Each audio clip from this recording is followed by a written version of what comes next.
እኔ አሁንም ደግሜ እላለሁ የሃጫሉ አስገዳይ አቢይ አህመድ ይባላል ወይ ደግሞ አብዮት ካሳዬ በላይነህ ይባላል።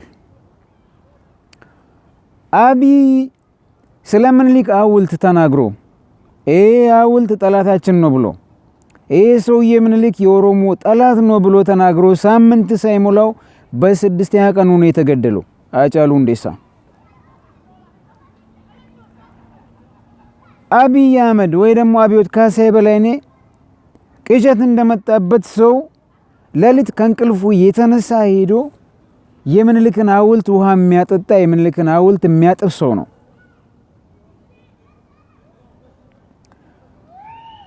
ሃጫሉን የገደሉት የሱ ሴኩሪቲዎች ናቸው፣ የሱ ኮማንዶዎች ናቸው።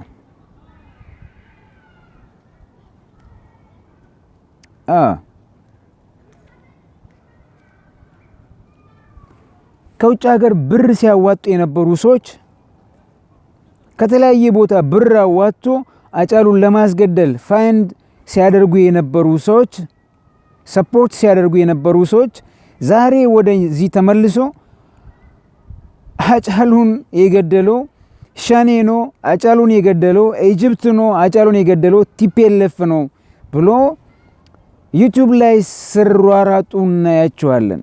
ኖ አይሆንም። ሃጫሉን የገደሉት አቢይ አህመድና የምኒልክ ቫይረስ ተሸካሚዎች ናቸው።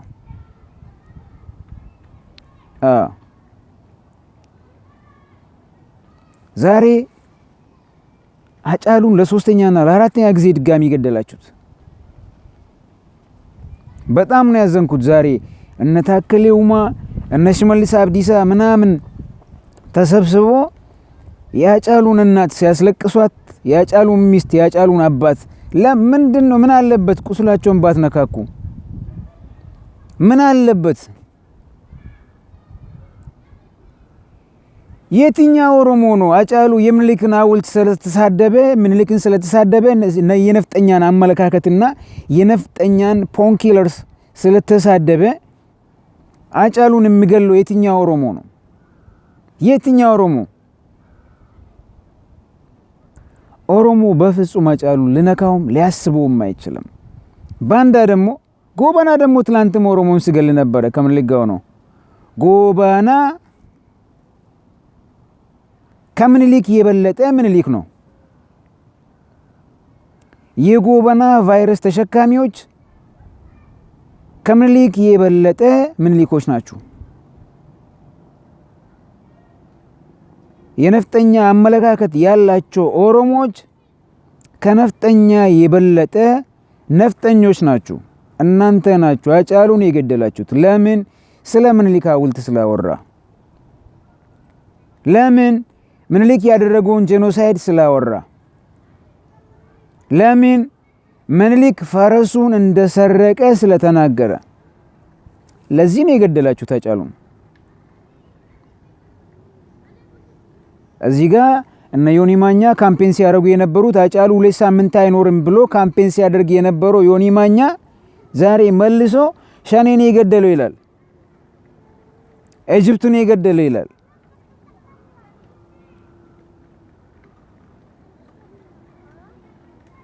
ምን ፖለቲካ ነው የምታራምዱት እናንተ ሰዎች? ምን አመለካከት ነው? ሰውን እንዴት ነው የምታስቡት? የሃጫሉ ደም ይፋረዳችኋል፣ እንጠይቃችኋለን፣ ትከፍላላችሁ። የሃጫሉ ደም ብቻ ሳይሆን ከ1813 እስካሁን የፈሰሰ ያለውን የኦሮሞን ደም ትከፍላላችሁ።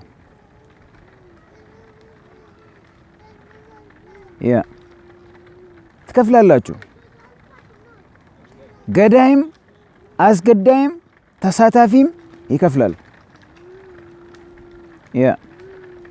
ታከለ ኡማ ጎበና ነው። 2020 ላይ ታከለ ኡማ ጎበና ነው። አንተ ታከለ ኡማ ሰርተ መብላት ሰርተ መኖር ትችላለህ። ኢንጂነር ነህ። አባዬ ውጣ። ይሄ ራስና ጭራ የሌለው ፖለቲካ ውስጥ በእናትህ ራስን አድን። ጀለሴ ወዳጄ ታከሌ አብይ ከዛ ቦታ ላይ ለፈነቅልክ ስል እኛንን ግር ብለን ሆይ ብለን እንዳትባረር ያስደረግንክ ታውቃለህ። ካልሆነ ግን እንደ ጎበና ተገሎ የት እንደተቀበረ እኮ እስካሁን አይታወቅም። የጎበና አጥንት እኮ የት እንዳለ አይታወቅም። ካልሆነ ይሸከሙና ይጋልቧል። ከዛ በኋላ እንደ ጎበና መጨረሻ ላይ ይገሏል። የት እንደተቀበርክ አይታወቅም። አባዬ ልንገርክ፣ እኔ ልንገርህ ይገሏል መጨረሻ ላይ። ይሄንን ነው የምላችሁ።